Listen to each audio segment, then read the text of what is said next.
আসসালামু আলাইকুম এভরিওয়ান। আমরা আজকে চলে গিয়েছিলাম ঢাকা ফুড ফেস্ট। এখানে অনেক ধরনের জিনিস রয়েছে। ফুচকা থেকে শুরু করে রামেন, সুশি, পিঠা যেকোনো ধরনের আপনারা খাবার পেয়ে যাবেন আপনাদের পছন্দের মতন।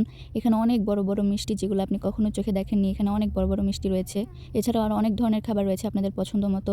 অনেক বিভিন্ন ধরনের পিঠা, জুস টাইপের সবকিছু এখানে আপনি পেয়ে যাবেন। আদিবাসীদের খাবার, এখানের খাবারগুলো বেশ মজা হয়ে থাকে। এখানে আমরা রামেন ট্রাই করেছি, মোমো ট্রাই করেছি, আর অনেক ধরনের পিঠা ট্রাই করেছি। খাবারগুলো বেশ মজার আছে। তো এটা হচ্ছে আগামীকাল পর্যন্ত চলবে। আপনারা যারা যেতে চান অবশ্যই তাড়াতাড়ি কালকে যাবেন আপনারা সবাই। আগামীকালই হচ্ছে এটার ডেট ফাইনাল।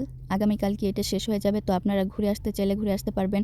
এটার পাশাপাশি আশেপাশে অনেক সুন্দর জায়গা রয়েছে, সেগুলো আমি পরের ভিডিওতে আপনাদেরকে দেখাবো। এখানে টাইম দেওয়া হচ্ছে সকাল 10টা থেকে রাত 9টা পর্যন্ত। তবে আমরা সকালে গিয়েছিলাম, তেমন কিছু পাইনি, সব অফ ছিল। তো আপনাদের জন্য সব থেকে বেটার হয় আপনারা দুপুরের পরে যাবেন। বিকালে গেলে সব থেকে বেশি ভালো হয়, তখন আর কি সবকিছু আপনারা পেয়ে যাবেন।